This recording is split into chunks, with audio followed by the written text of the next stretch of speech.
Today's podcast is sponsored by Inverted Gear. Inverted Gear sells jiu-jitsu equipment, jiu-jitsu gis, no-gi stuff like rash guards and shorts. Their new light pearl weave gi is probably my favorite one. It's very light, very durable, very comfortable. If you go to their website, www.invertedgear.com, and type in the coupon code ShowTheArt15, no spaces, you'll get 15% off, guys. So check them out. They're great. Our next sponsor is Chimera Coffee. Chimera Coffee is not just any coffee. They infuse nootropics into their coffee, so you're getting caffeine and nootropics. Chimera Coffee is packed with premium grade nootropics that are proven to help you increase your focus and cognition. Nootropics are powerful cognitive enhancers that improve some aspects of mental function. I've tried their coffee. I love it. It tastes great. The mental focus I get is a noticeable difference. I feel like my words connect better and I can think a little clearly. Go to www.chimeracoffee.com, buy their coffee, and let us know what you think. Today's guest goes by the name of Jujimufu. Go to Instagram at JUJIMUFU, Jujimufu, and check out this guy's videos. Very inspirational, very entertaining. He's super flexible, super powerful, and he could do all these crazy acrobatics. And he's one hell of a personality. I really enjoyed talking to him. I learned a lot, and I hope you guys do as well. Welcome. Hey, yeah, thanks, man. How's it going, my friend? Oh, it's always good.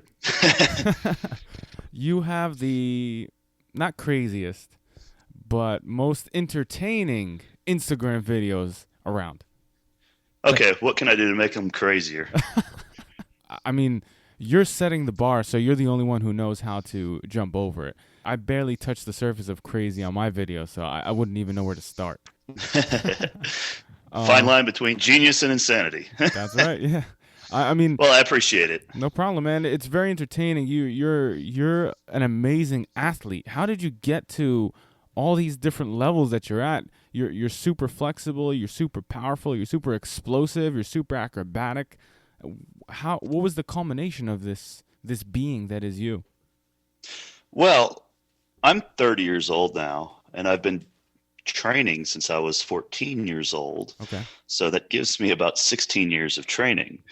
And if I had to give someone like some sort of advice on, how do you accumulate all these different physical assets that seem like they don't go very well together, my answer is going to be one thing at a time.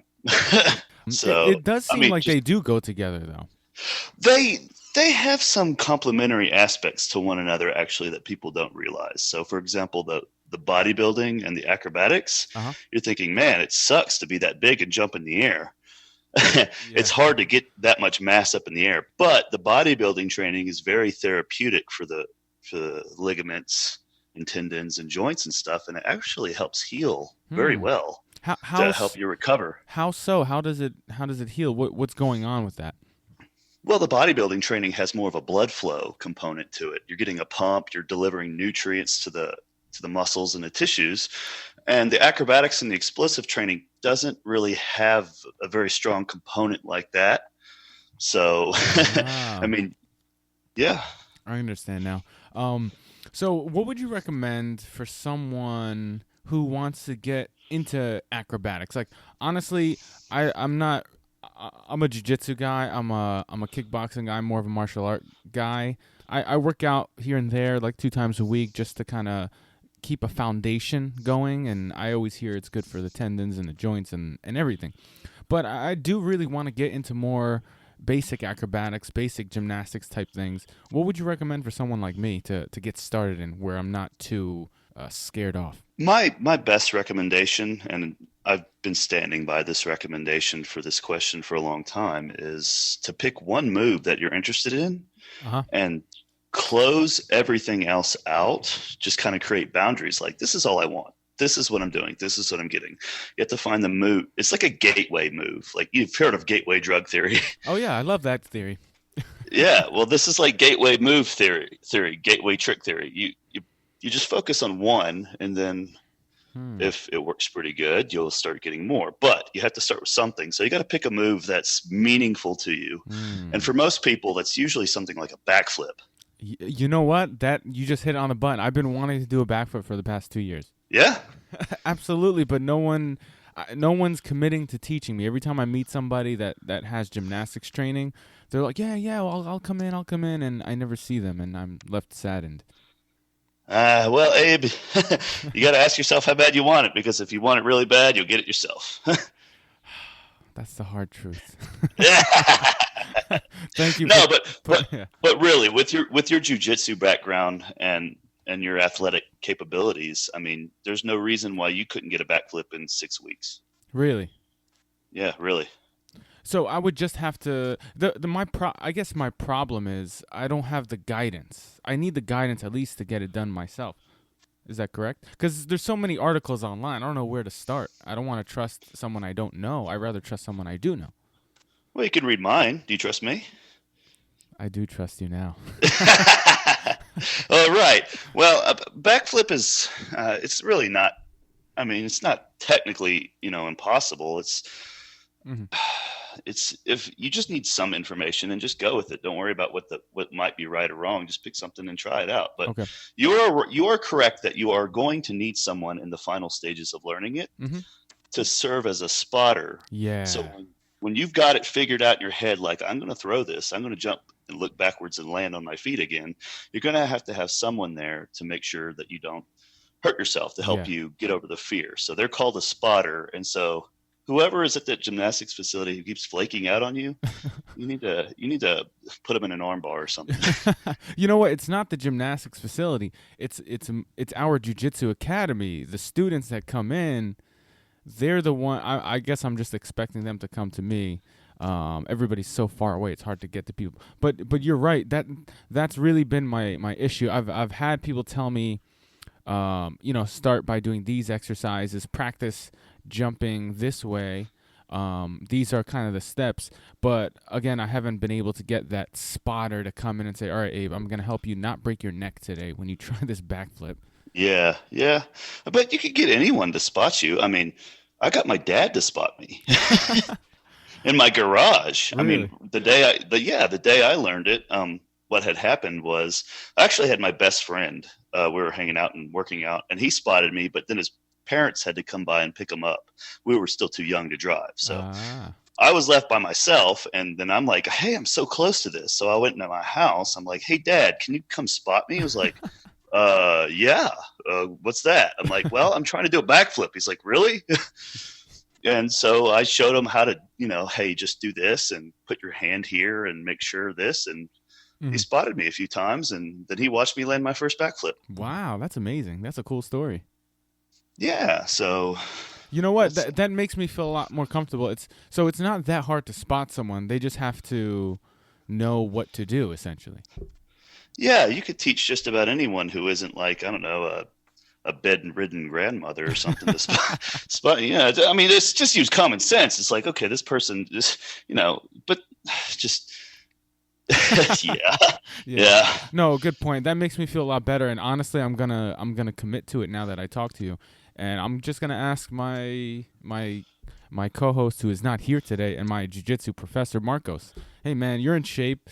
Let's research this thing, and you're gonna spot me. God damn it. Yeah, that's it. That's absolutely the attitude you need. Yeah. So what can I do?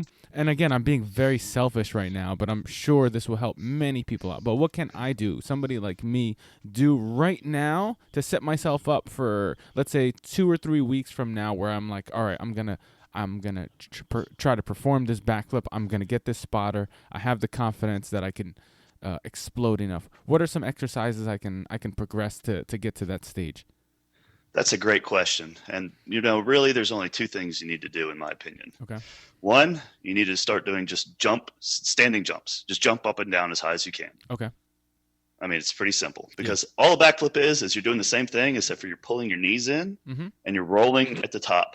So, I mean, as long as you're jumping and practicing that physical exertion, that type of physical exertion, that's going to be your physical background. Now, the other thing you need to do is extremely important, and this is where most people fuck up. Okay. they don't they don't watch enough backflip videos, and they don't think about it and visualize it enough. So let me give you a quick example. Sure. When I had finally decided I wanted to get the backflip, this was around February or March 2002, and okay, so it was about 6 weeks before I landed it. When I had made the commitment, I'm going to get this move. What I started doing is I just started thinking about it every day, visualizing myself doing it, thinking about it, just thinking in my head what it'd be like, watching people do it. Mm-hmm. And the more you do that, the more it sort of becomes, your brain starts to work this problem out unconsciously. You don't realize it's actually putting together this puzzle. And then you're going to wake up one morning. And this is the same thing that's happened to me on so many other moves, not just the backflip, but a lot of different moves I can do. Okay. You're going to wake up one morning and you're going to, hey, wait a minute. I can do this. I get it. I understand it. You could logic it all you want, but until you truly visualize and think about it and just watch videos over and over again until it just becomes this holistic understanding of it. One morning you're going to wake up and you're going to be like, today's the day.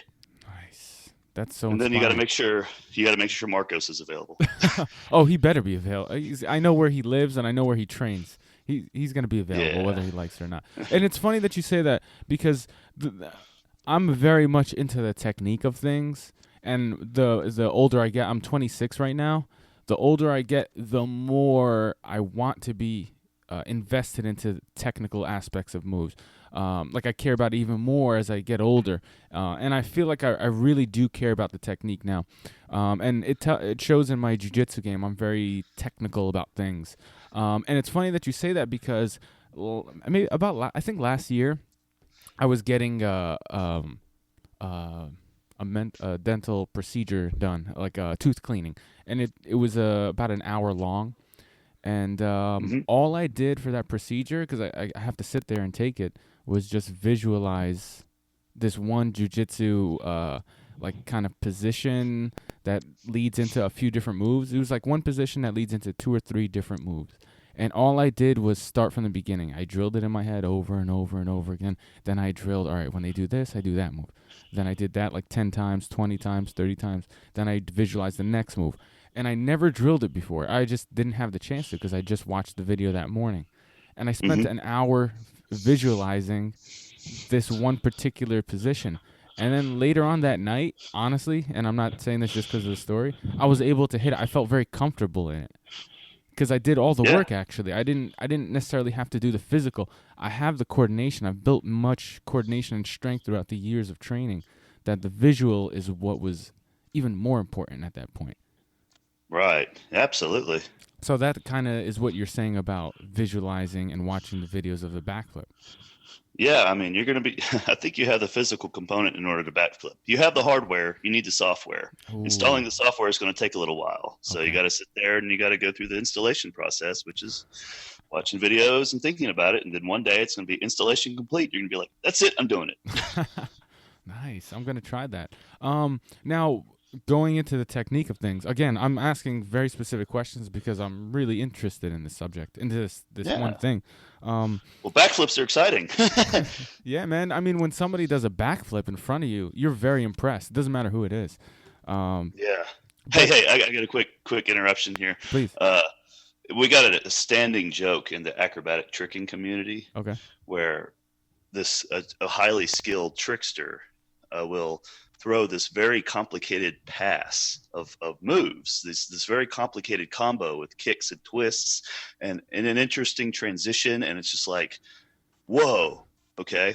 And then what happens a lot of times when you do this in front of someone who's not in that circle, who doesn't know anything about this stuff. Someone like me. A lot of yeah, sure. Someone like you. A lot of times what you'll get this comment. It'll go like this.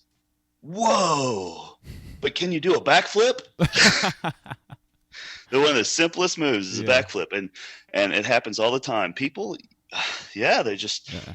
I People guess. who aren't into this stuff just they don't understand the complexity of it. But Yeah. a simple backflip, they're just like, wow, yeah, that was great, but can you do a backflip? It's like, Yeah. what did you just watch me do? I just did the most complicated crap in the world, and you're Yeah. asking me if I can do a backflip Yeah. here. Here, you want me to do back? I think in jujitsu, there's a saying very similar to that. It's like you'll watch a jujitsu match, and it'll be very technical. The best versus the best. This black belt versus that black belt. They're going for 10 minutes. They're neutralizing each other. There's these little intricate details going on, high level stuff. Yeah. And they're like, that's boring. But then a guy in the white belt division does a sloppy flying triangle and wins it, and they're like, that's the best guy in the world. It's like, what? Oh yeah.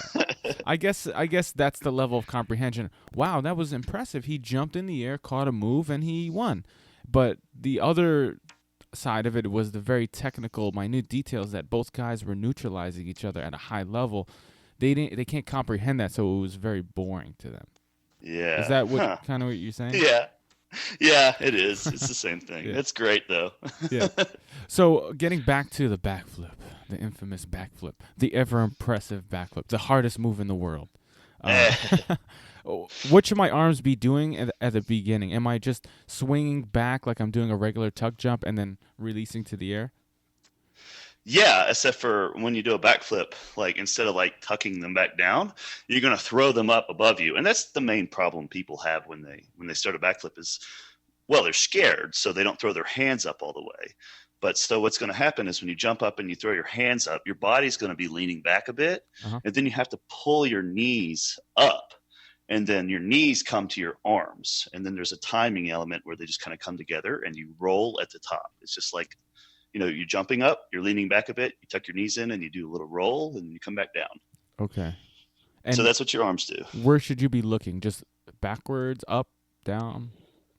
Well, up it comes down. I get flack from gymnasts a lot because the way I teach people now is the proper way to do it is you keep your eyes focused on somewhere out in front of you, and you jump up and you keep your eyes on the target the whole time. I find that's a very hard standard to hold people to when they're just learning it because they're scared. Yeah. So what I tell people to do is to look backwards as much as you can and find the damn ground again. And just once you they act like you can't ever fix a bad technical detail, bad technique. Yeah, they act like you can't fix bad detail later. But the day I had been backflipping for 2 or 3 years looking backwards before someone had told me, you're supposed to keep your eyes forward.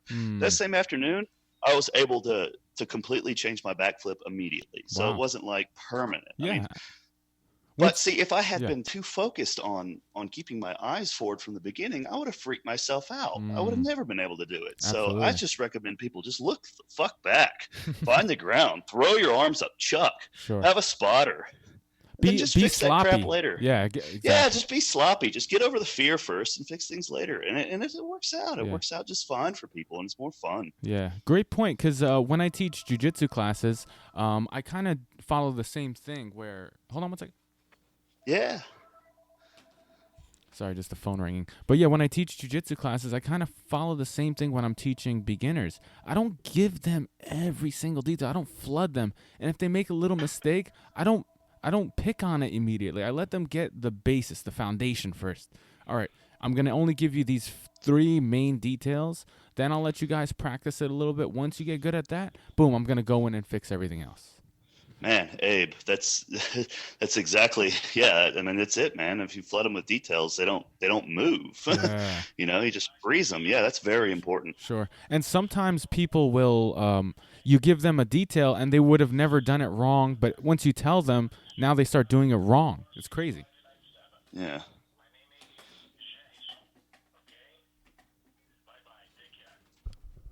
Sorry.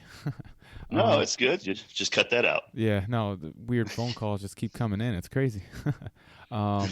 So getting into some more physical things, have you ever trained with any martial artists, like professional martial artists? I've never trained with any professional ones, but I mean, martial arts was my original background. Okay. I started Taekwondo when I was 13 or 14, and I got my black belt, and I quit when I was about 17. So, I mean, I'm a black belt in Taekwondo. Nice. Awesome, man. I did not know that. Yeah, so that was a good base for my self-esteem and my flexibility and my general fitness. Mm-hmm. So, you have, do you get people coming up to you asking to help them with their athleticism for, let's say, a local martial arts tournament or something like that?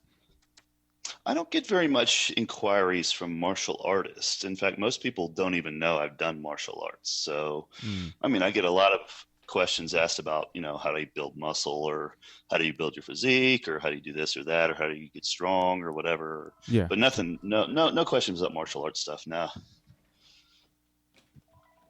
Cool. How do you build muscle? What is the way?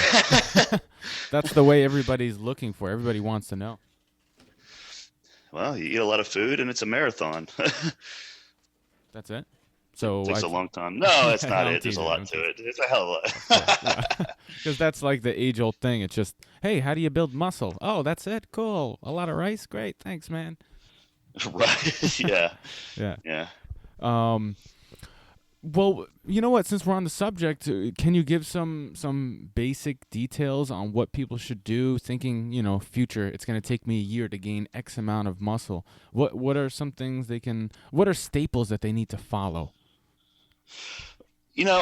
This isn't a staple you'll probably read about online, but unless you ask me. But one of the things I recommend that's I think it's a very, very important thing people overlook. And this is keeping folders on your computer by year, 2014, 2015, 2016, 2017. And what you do is, if you're trying to change your physique, you take pictures of yourself, selfies, flexing in the mirror in the bathroom, whatever, and you just put them in these folders. And the interesting thing is as long as you're continuing to train to improve your physique, and you're using bodybuilding methodology, if you're trying to build muscle and you're trying to keep your diet on point, what you'll find is that when you're not making progress, you'll look back about 2 years ago and you're like, whoa, my arms got bigger. But you will not, there's no way you will ever see those changes day by day, and you will not even realize it unless you look back. And I've seen my friends, I've made videos of people who don't film themselves or take pictures of themselves. They happen to be in a video with me or something. And I've looked back like a year ago, and I'm like, dude, you got a lot bigger. You don't even realize it, but look at this old video you were in with me. And look at your shoulders and arms now. So when you think you're not making progress and your weight isn't budging that much, look at the difference. Yeah. But see, people don't do that. They don't look at that incremental difference, right? Right. And so they're just thinking, hey, by this summer, I'm going to look like Jujimufu. No. No. Maybe in 10 summers. Maybe like 10 years, So, but that's the other thing I get questions about. I mean, sorry, I'm trailing on here, but no, please. People are like, how long is it going to take me to look like you? And I'm like, or how long is it going to take me to be able to build a similar skill set to what you have? Because I'm interested in having the skill set you have and the range of abilities. And I'm like, well, even if you don't get everything that I've gotten in 10 years, if you don't do anything, you get nothing. So isn't it better to have a backflip and a few tricks and, a 6-pack abs and, and like 2 inches bigger in your arms and healthier and, this and that, if you're still not at, this particular level that you're measuring? I mean, some is better than none. So, you got to start somewhere and then let it branch off. You got to pick a seed and plant it. If you don't plant any seeds, nothing will grow. Yeah. Don't you have this problem with people in your jiu-jitsu class? They're like, hey, I'm like 20. Is it too late for me to become a pro jiu-jitsu? Oh, yeah, absolutely. It's like, why do you ask that question? Like, is it too late for me to become pro? I mean, where does it come from? I mean, people ask that in any sort of field or activity, but it's just the basic thing behind it, in my opinion, is just that they just don't want to do it. They just want the results. Yeah. You know what? I had a problem similar to that. I'm a brown belt in jiu-jitsu. 2 stripes.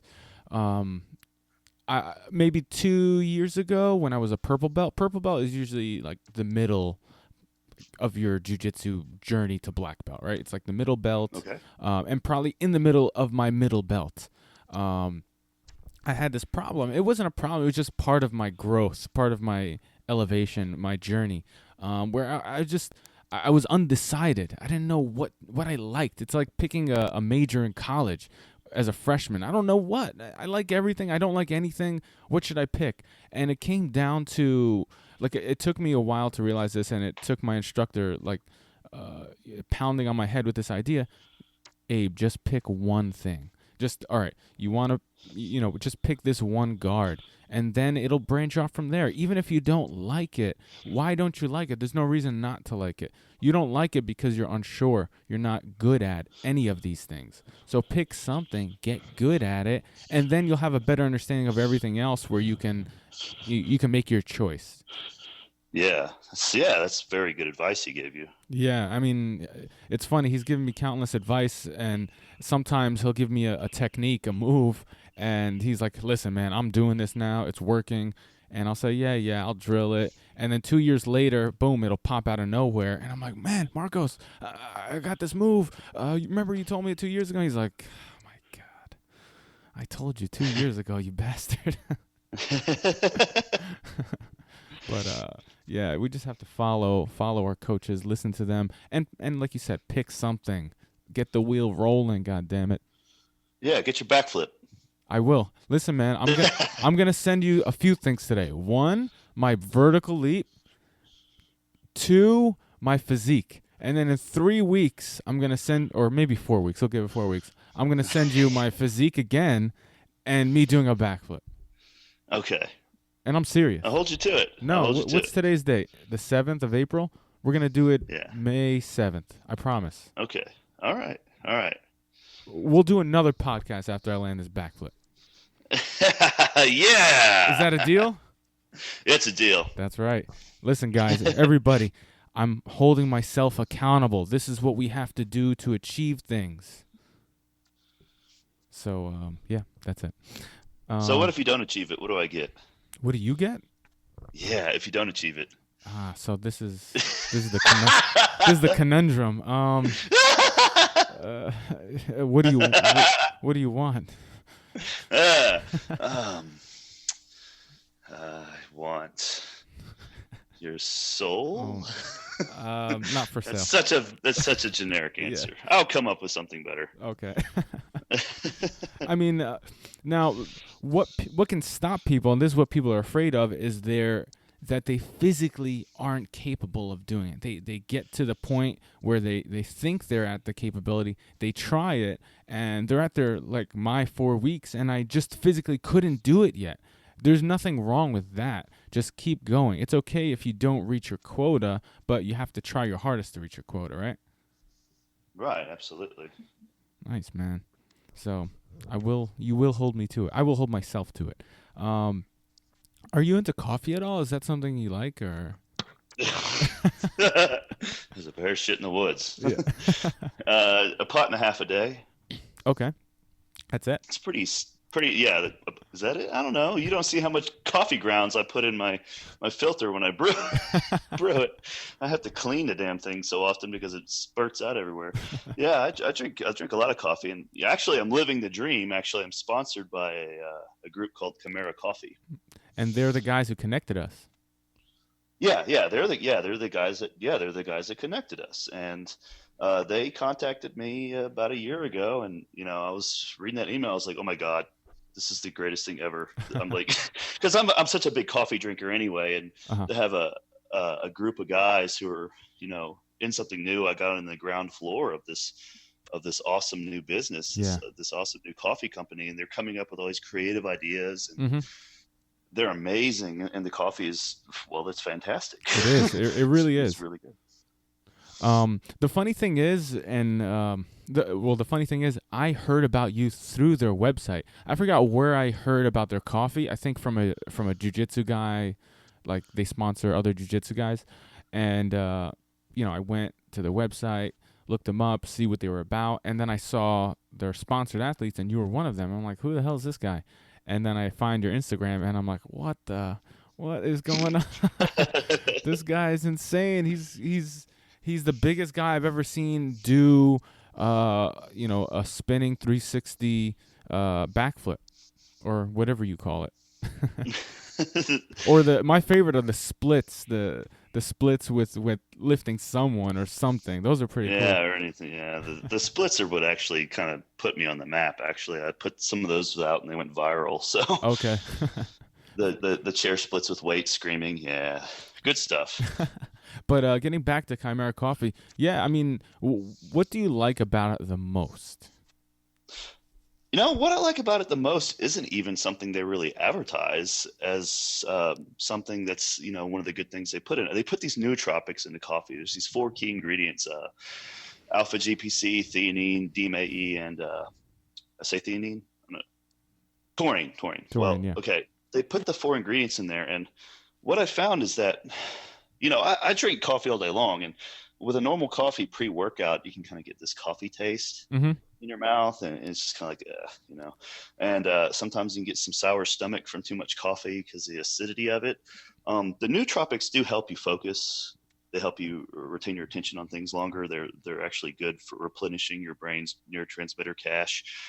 And but the thing is that the nootropics actually we're speculating there's some sort of antibacterial or hygienic property in it that actually kind of cleanses your palate in a way where it's got a real clean aftertaste to it. I don't know, but I mean, I was telling that for like the first few months I was drinking. I was like, guys, what is wrong with this? It's like every time I drink this, it's like got a great aftertaste. I don't know why it's doing that. Yeah. And so we did a little bit of research, and that's what we came up with. Possibly theanine might be good for the bacterial colonies in your mouth or something. I don't know, but it's funny that you say that because I drank it before we were on the podcast. Literally, I'm not joking. I had made cold brew last night using it for the first time making cold brew with Chimera, and I literally have zero aftertaste in my mouth. It's now that you say it, I'm like, what the. Usually you do have a coffee aftertaste, even with cold brew. So that's very interesting. I didn't even take notice of that. That's pretty cool. Yeah. Wow. It's pretty cool. Yeah, I love that. And like it's it's sustainably farmed, and they're in a relationship with the people. So it's not like just sprayed with glass cleaners and pesticides and stuff. I mean, it's these good quality clean beans. So sure. have you heard of the? Right? Yeah. Have you heard of the Dirty Dozen before? It rings a bell. Please refresh. They're foods that you should buy organic. Okay, yeah. Please indulge. I forget. But I remember hearing about these foods. Well, I'm not going to go down the list of foods, but typically it's like there's certain foods that it's not as important to buy organic because they don't really have a need for it because bugs and herbicides and stuff aren't needed because the plants are so hardy. But there's other ones that are really fragile, like strawberries, for example. Bugs love strawberries. They're not going to be touching garlic, though, Sure, or like a potato of some sort, right? Right. But anyway, coffee is one of those things that's typically heavily sprayed with things you don't want. Yeah. But the Chimera coffee is clean stuff, so No, their company is fabulous. I also love their marketing strategy. It's a really cool way of marketing coffee. Really gets you motivated, and coffee's great for giving you the energy to do things you want. I really like their marketing strategy, and I love their logos. Yeah, I like their logo too. They're just doing everything on all fronts. Were you a coffee connoisseur before this, or are you just like, I like drinking coffee any method possible? What's your preferred coffee method when you make it at home? I consider myself maybe a halfway connoisseur. Okay.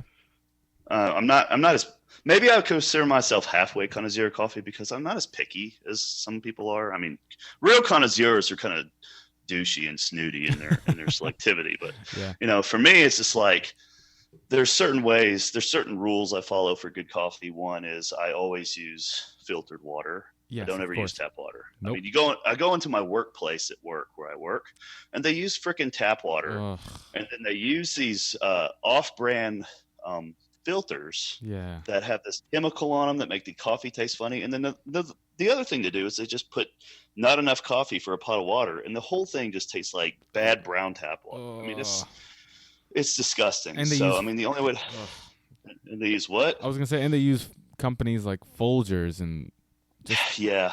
like This is the highly Maxwell processed. House. Yeah. And Maxwell House sucks. I had some of that recently for the first time in a long time, and I was like, my God, I didn't realize how bad this was. Yeah. I mean, no matter how much I use, it's like I'm gonna make some really strong Maxwell House. No matter how much I put in there, I was like, no, there's no way I can fix this. It's bad. It just tastes bad. Maybe, yeah, it just tastes bad. But so you don't drink the coffee and figure out the flavor profiles and hints of chocolate with notes of strawberry, and you don't think that. You just drink your coffee and get to work.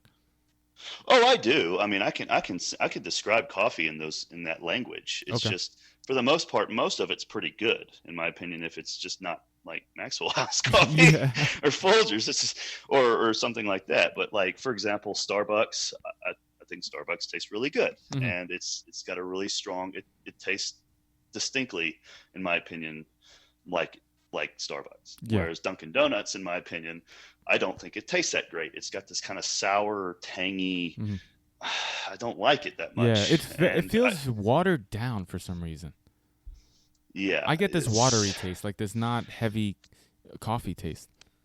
It's not as heavy, no. Yeah. But then if I were to describe something like Chimera coffee, the way I describe it is it's got an earthy, Mhm. balanced, non-offensive flavor, which doesn't mean it's weak. It just means that there's no way you're going to be describing it in any sort of like very strong tone. Like you're not going to be saying it's sour or it tastes like Starbucks or it's strong or it's chocolatey. You're Yeah. more than likely just going to be saying, it tastes good.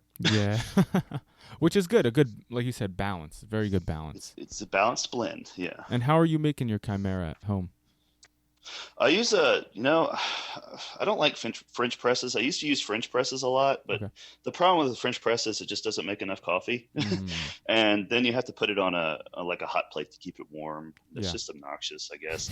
I just use a common coffee brewer. I got what is it? It's a Breville coffee brewer. A Maxwell House coffee brewer? No, yeah, it's completely like crayon blue, and it's got the big Maxwell House logo on it. Yeah. And it even looks like a Maxwell House coffee container. It's amazing. Just add water to it, just drink it. Yeah. Have you ever tried any other methods besides, a regular drip coffee machine or French press? Like for me, I use usually when I make Chimera, I'm like at the gym, ready to go to class. I just need a little bit, and I use the AeroPress. It's pretty quick, and it comes out pretty good. Have you ever dabbled with any other machines? I've not used the AeroPress. I've heard good things about it and its convenience and like situations like that. Yeah. I've used it in Keurigs before, but you know what a Keurig is. Ooh, yeah. You know, it's okay, I guess. Mm-hmm. But you're working with a lot of coffee, right? You normally make a lot at a time. I drink about a pot and a half a day. So, I mean, a pot is 14 cups on the little measuring thing, or how many? 14 times 6 fluid ounces. What is that? 60, 24, 84 fluid ounces plus another half of that. Yeah, it's a lot of coffee. I drink it all the way up until about 5 p.m. usually, and then I have to kind of stop. But if I'm not very disciplined, I'll keep going because I want to. But whatever. Do you ever get off the stuff for a while? Do you ever stop drinking coffee, let's say, for a weekend or? Dude, I was about to just tell you a story here that's related to that. It's amazing that you. Please go on. That's funny. Yeah, that's great. Yeah, it's just kind of like an anecdote I have, I guess, sort of for certain things in life. But I mean, it's related to caffeine in particular in coffee. And about 4 years ago, I decided to do a caffeine abstinence, and I went 4 months without any caffeine or stimulants of any kind. Okay. And I had planned to start using it again in after the 4 months, because my goal was to see what it would feel like having used those things after not having used them for 4 months, because typically we take a weekend or a week off or something, but 4 months. It's completely out of your system, right? By then. Yeah, it's going to do something just, oh my God, it's going to be the most mind-blowing experience in the world to have a crap load of caffeine, after not using it for 4 months. So this is what I did. I went out there to work out, and I took 200 milligram caffeine pill This is right before I started drinking coffee, actually. Okay. And I expected it to be like the most like intense experience of my life, and instead it was just like the same thing as when I use it every day. And I was so disappointed that I wasted 4 months of my life, 4 months without that productivity boost of having used caffeine. Yeah. I was so pissed that I wasted that 4 months, and I just said, you know what? Life is better with this. There's no reason for me to take breaks or stop using it. It's better with it when I use it all the time. Sure. How unfortunate. Yeah, that's 4 months I lost, man. You know, I kind of noticed that I didn't go on a 4-month abstinence, but I've gone where I went like a week, maybe a week and a half without drinking coffee, just because I'll get sick, and you know the cold will linger, and I usually don't take anything like that. No coffee, no stimulants, no pre-workouts, post-workouts. I don't work out that much when I'm sick, and it just lingers, and then you kind of. Your productivity is down. So I've gone like a week without drinking any coffee. And I didn't notice a difference either. But what I do notice, even if I'm drinking a boatload of coffee, I notice a big difference when I have something different, some new flavor that I've tried, that I've never tried. That's like a distinct flavor that I really like when you try new food. That's like, wow, man, this is amazing. That's when I feel the biggest difference or shock to my system. But wow. Yeah, it was never, I guess, just like you, like it was never like a big deal. Like, wow, caffeine affects me differently now. No, well, that's interesting with the flavors. I never thought about it from that perspective. I had only approached it from like, a productivity performance enhancing perspective. Sure. How's this going to help me do things? I never thought about, how is this going to taste different? Okay. But yeah, it's interesting. That's, I would say it sounds like something I might want to try, but I probably won't because it's not worth it. It's not worth it taking a day off. No. In this case, it's not even about what I mean is like drink coffee normally, but like when you try a new brand out of nowhere, somebody hands you a new bag of beans and it's like something you never tried before, then that's when it's exciting because like, wow, I never tried this before. It's like trying a new food or something new. That's when it's exciting. That's when I feel the biggest change. Not like you don't have to take a week off or anything. You shouldn't. Yeah. Well, I won't. Yeah. But yeah, that's cool. Nice, man. Yeah, I mean, coffee's great. I think I'm more into the flavors of coffee, drinking it as like a drink, like something nice to drink, something I like as a ritual and as a, like I said, something enjoyable. But lately I have been using it for performance, and it does help a lot, man. I notice when I don't drink coffee before a workout, when I do, it does really make a difference. That's really the only thing I do pre-workout now. Yeah. Wow. Yeah. It's I definitely feel you there. Yeah. So, I wanted to ask you a couple of questions about like inspiration for you. What inspires you? Who inspires you? Who inspired you? Those that directed towards that. You have any inspirations? Yeah, I love these kind of questions. They're kind of fun. I'd be interested. Let me just turn this around on you real quick. What about you? Okay. What about me? What's a specific question?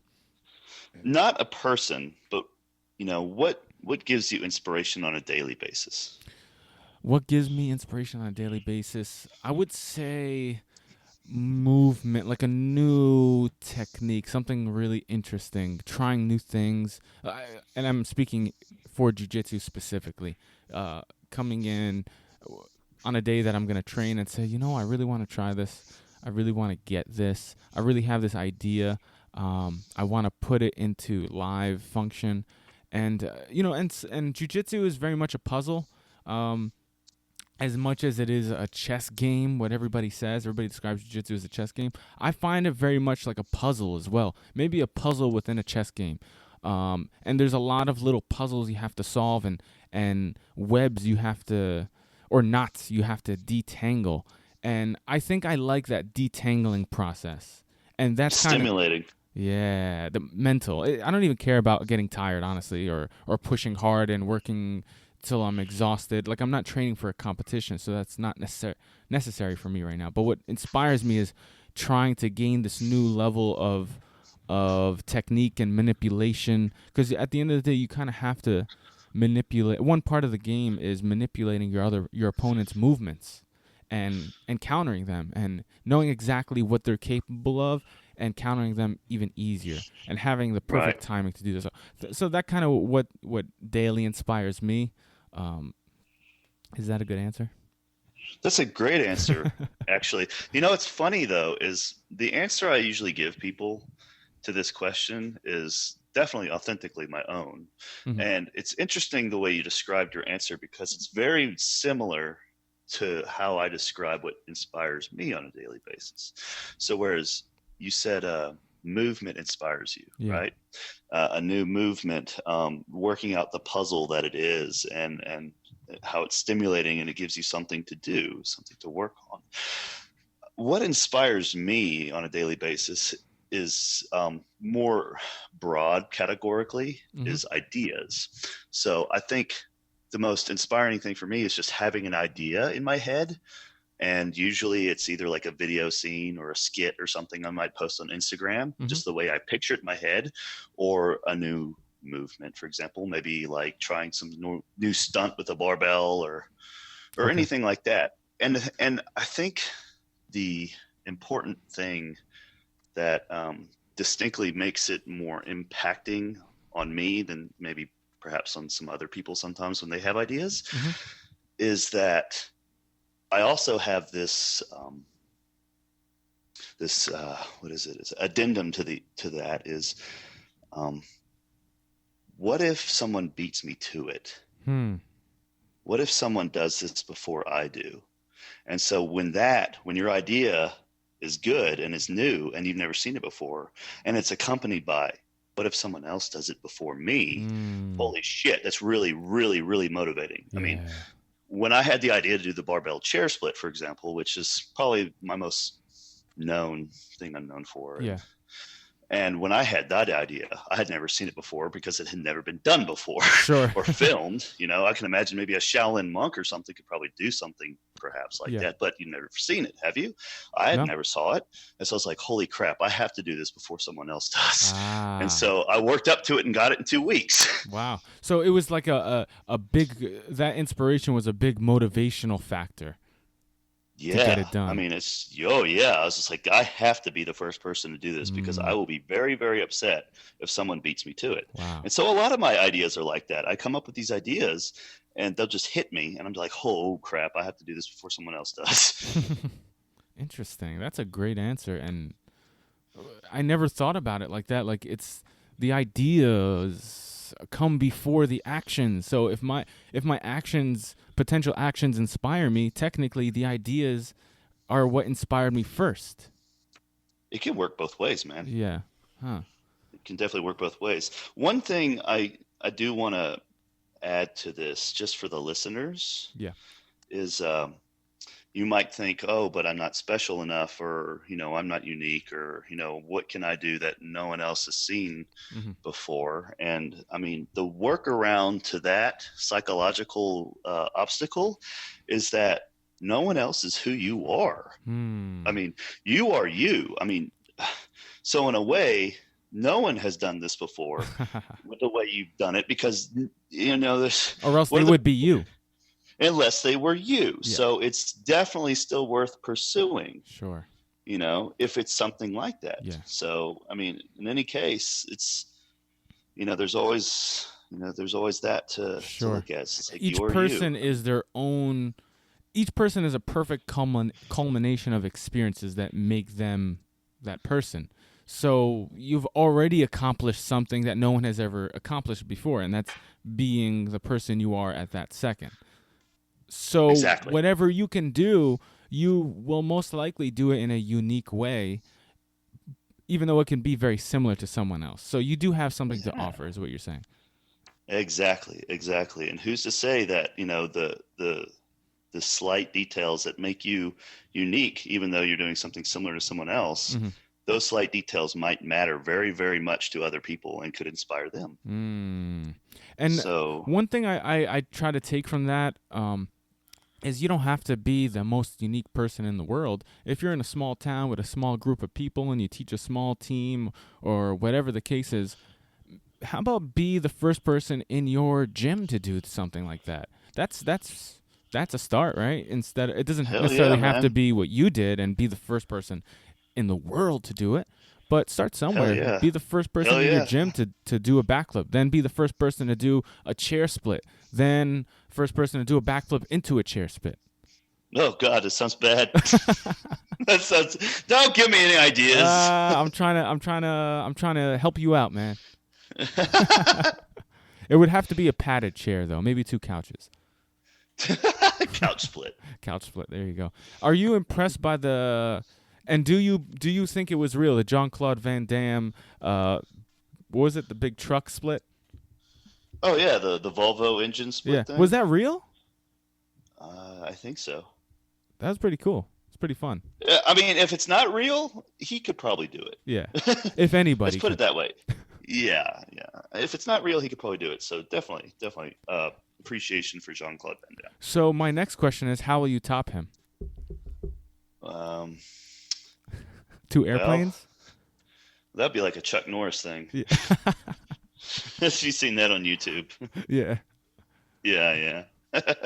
I don't know, man. I don't know. Usually probably involves fire and weapons and blood and stuff. We'll see. I mean, I had another question. Have you ever done any movie parts, movie roles, and are you interested in it if you have not done it before? I have not yet. No. So I haven't really tried, though. Okay. It's not like I've been putting my feelers out everywhere and not getting any answer. I haven't tried. Okay. So okay. I have so many other things going on that are exciting to me, at least, that it's just one of the things I haven't bothered with, I guess.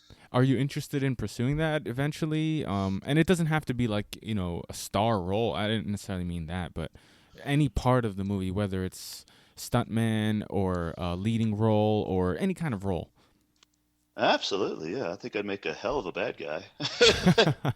Can you do any accents? Probably, but I'm not going to try here. No, I'm not going to ask you to do it. But the only one I do is a Southern accent, but that's because I'm from the South. Interesting. So you can, if need be, put on this Southern villain accent, if you will. I don't know if it's very villainous, but I can definitely put on a Southern accent if you want me to. Perfect. It's pretty easy. The Southern accent's a really easy accent. Yeah, it's a very easy accent, if I do say so myself. You just draw everything out and act like you got a cock in your mouth. I'm allowed to say that because I'm from the South. So. Awesome, man. So, no, that'd be cool. I mean, me personally, I always think about movies. I grew up watching movies. It would be great to be in a movie. But like you said, there's so many things going on. It's not necessarily practical to think about everything at once. Do you have anything on the horizon now that you're looking forward to? God, there's so much stuff, dude. There's so much stuff going on right now. I don't even know where to really begin. So it's exciting. I mean, this isn't related to your question in any way about what's on my horizon, but I mean, the hardest part for me is, and it's something I'm still trying to get better at, is improving my business skills, because a lot of it has become a business in a way, what I do. And I'm a very organized person. I'm very, very organized.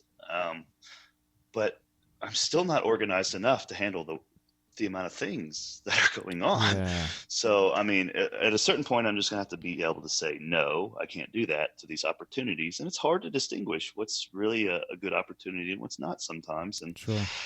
And the worst part about it, this is a good situation, but I guess the thing that makes it uniquely difficult in the fitness industry is the amount of upkeep I have to do to maintain my body. I can't imagine. All the health, all the different cooking and meal prepping and healthy practices and supplements I have to keep taking, and all the work and the workouts and the sleep, and just taking care of your body is a full-time job. And then I have the business of marketing myself and producing videos and stuff. It's it's like working two, 3 jobs at once. Yeah, I can't imagine. And I assume you coach as well? I do I do write programs online for people. Okay. And I have become more selective with that. Lately, I have. That's one of the things I've actually gotten better at saying no to. Is I will gauge someone Mm-hmm. and be like, "No, I don't think I can help you. No, I don't think I'm the right person. Go to this person." So I'm not just quick to grab the money. I'm like, Yeah. I need to. I need to see if this is actually going to be someone who can actually benefit from my unique, uh, instructions and Sure. my unique way of coaching. But yes, I do train people online. Yeah. So that's like you said, that's so much to deal with on a regular basis. Uh, Picking up on other responsibilities can be tough. I know for me, I'm not. I don't work out nearly as much as you. But just training jujitsu like every day, 2 times a day, and then trying to fit in my like strength and conditioning workouts or my whatever workouts I'm trying to do. Just fitting in workouts is tough. Because I train so much and rest is so important that people neglect all the time. How much rest do you get every day? 10 hours? You mean in terms of sleep? Yeah, sleep. Oh, it varies depending on where I am and what I got going on. But Mm-hmm. I'd say in general, I do a pretty good job of getting the amount of sleep I need. Sure. Have you And done? it changes. I mean, it fluctuates night to night. I don't believe people need 8 hours of sleep a night. That's bullshit. Mm-hmm. People need different amounts of sleep every night because one day, they're traveling and competing at a fitness competition or some sort of meet or some sort, and then they meet all these new people, and there's all this stuff going on in your brain. It's like, hey, hey, hey, hey, hey, and it's just like Yeah. the noise from the competition. You go to lay down in your hotel room, Oh, you don't get any sleep because you can't sleep because there's too much noise. Man, when you get back from a trip like that, you're sleeping like 11 hours a yeah. day for like 3 days. All that mental stimulation. Oh man, your brain is working itself to death when you're sleeping, trying to sort all those new experiences and people and faces and happenings. Sure. I know yesterday I trained jiu-jitsu at noon. Then I taught the class and trained with those guys. Then later on I came back, I taught 3 kids classes, and kids classes there's 20 kids in each class, all that yelling and screaming and talking and this question and that question and me trying to focus on this and that 3 classes in a row is so mentally taxing. And then I did my workout. I slept like a baby last night. I probably slept like 9 hours. I didn't try to necessarily do that, but my body wanted that kind of sleep, you know?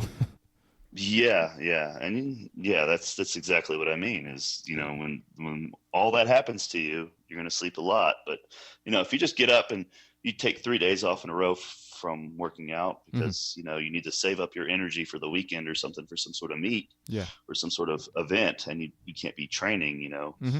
and you're just sitting around the house hanging out, nothing new's going on, and man, you're gonna have trouble sleeping if you're trying to go to bed at the same time because your body's like, I don't need sleep. Ah, Let's yeah. go do some work.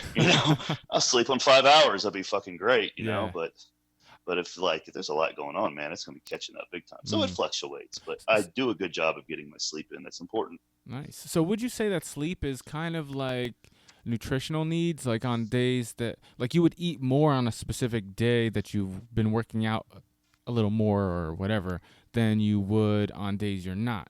Just like sleep, Oh I would need to sleep more based on what my performance was, based on my needs. yeah, absolutely, definitely.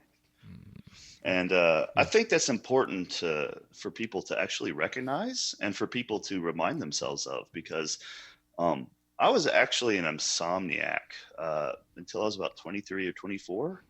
I Okay. thought I had like some sort of genetic predisposition towards making me difficult to sleep because my dad is the same way.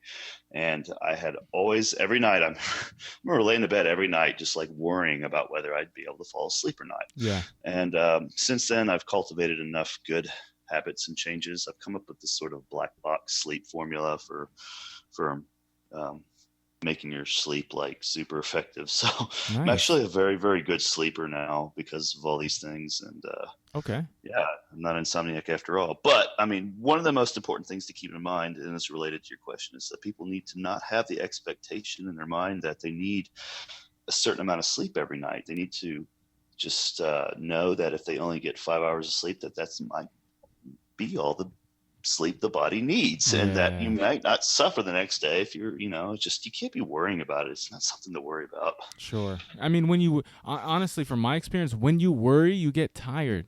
You know, you get more tired. Just like in a jiu-jitsu match, if I'm worried about being in a bad spot, I'm gonna get even more tired. But if I relax, I don't tense up, I don't worry, I don't sweat the small stuff. I'll be able to keep my cool. I'll be able to last a little longer, and that's probably with life. Like if you worry about everything, you're gonna get tired more and just beat up and run down.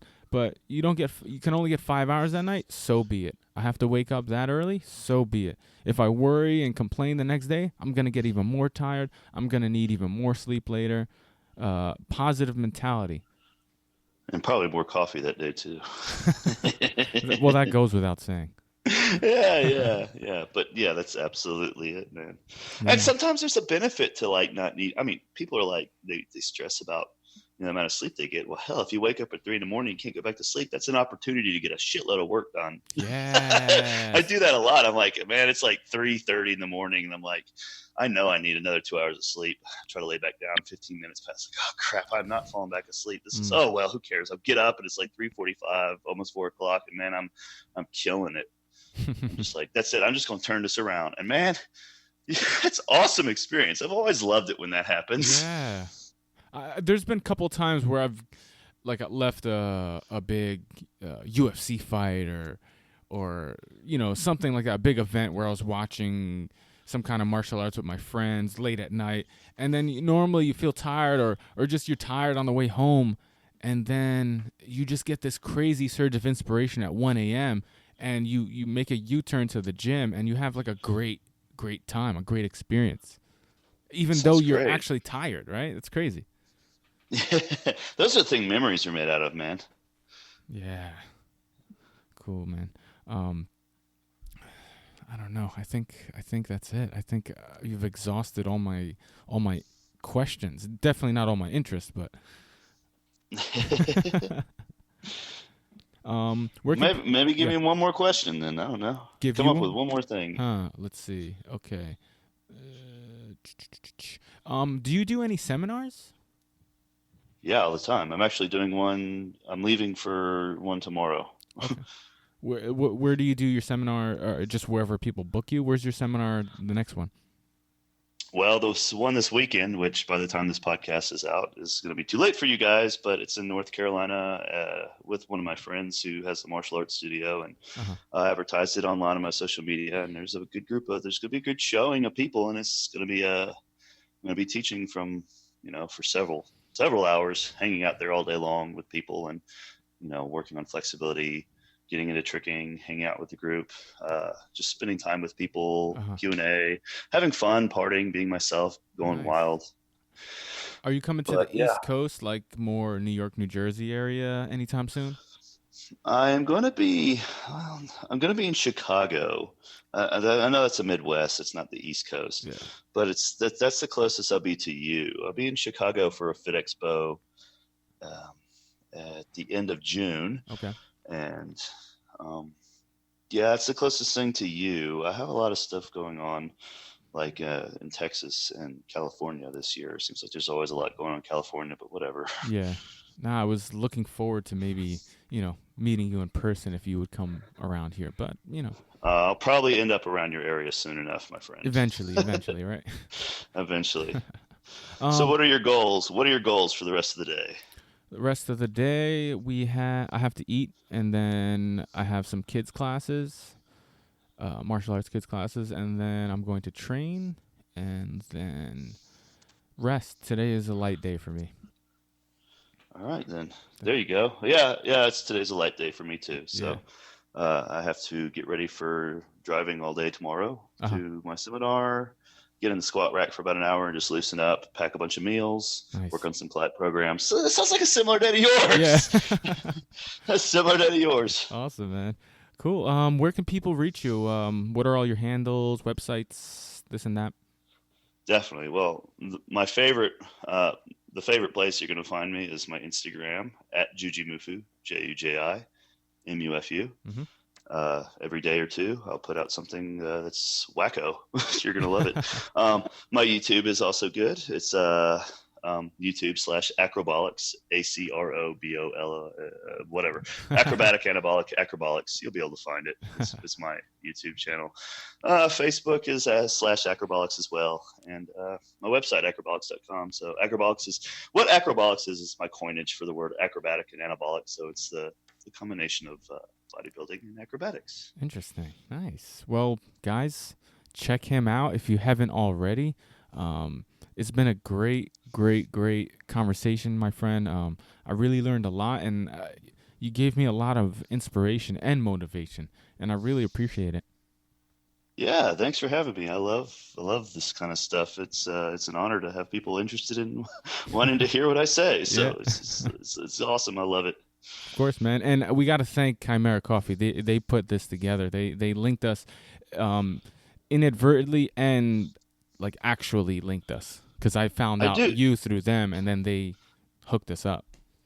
I do want, yes, I thank you, Chimera Coffee, and actually for something interesting, if for the people who are fans of Chimera Coffee, this is an early announcement for the Jujimufu brew. So we have actually created, we have actually created a blend, a coffee blend that is definitely Jujimufu-I. So Chimera Coffee is the creator now of the Jujimufu blend, and you'll be able to see that here coming up, I think this month. Wow, this month, maybe. Nice. Yeah, that's pretty exciting. The bag artwork is amazing. The bag artwork's so cool. You're gonna want it just to sit on your shelf. You're like, I don't know if I want to open this, and it is a limited batch number. So when it hits, you are going to want to buy it very quickly, because it will be sold out in a day or two. You heard it, guys. You heard it. And do you have any other sponsors you would like to give shout outs to? Yeah, absolutely. I work with Fran Denham Jeans. They're the people that changed my life in terms of creating a jean that I had been looking for all my life that I didn't know it existed. So our jeans are flexible jeans. Yeah. They're amazing.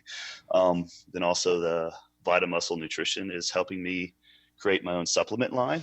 So it's really cool. Yeah. I actually handmade my own supplements for years. I just buy all the ingredients. I'd buy all the ingredients on Amazon and these other sites, and I would just mix this crap up in containers myself, or cap my own pills. And so now I got working with them, and they're actually going to create these products I've been making myself for years, and we're going to, it's something definitely people want. It's very high value. And then the other group I'm working with is Live Soar Athletics, and they're creating my clothing line. So I've come up with some hilarious designs. I can't wait to see those. Yeah, the first one is great. The first one we got going is fun. But yeah. When is that coming out? When are your clothing line? I assume T-shirts and such. Yeah, athletic wear, and I'm actually working with some for some freelance designers who we're creating customized. These guys do the AutoCAD, the engineering stuff. I'm sorry, this is kind of elementary, but unique training products, not just like stuff you slap on Cafe Press. And this is like uniquely designed training products we've worked with that are actually going to be sold in my store, part of my clothing line. And all this stuff is coming out in like June. Okay, cool. It's a long time coming, man. I've been working on this crap for months with these guys, back and forth every day, emails, phone calls, text messages, trying to get this stuff going. And you know what? China is really slow. I mean, China takes its time when it's manufacturing things. Yeah. They're good quality and very professional, but man, it's just like, I bet they're dealing with so many people that must be it. I don't know. Either that or they just don't like people. They don't like you. I don't get that impression. Yeah. I don't get that impression, but I do have a feeling that they're like, I have no idea. I can't read it, man. All right, well, I don't know. China, maybe it's a culture. China, step your game up, China. Let's go. Let's move things along. Yeah, when you see a "Made in China" sticker on something, just know that it probably was a long time coming. Yeah. Excellent, man.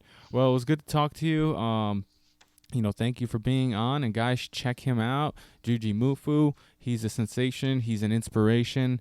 And thank you so much, man. Dude, it was awesome. Thanks.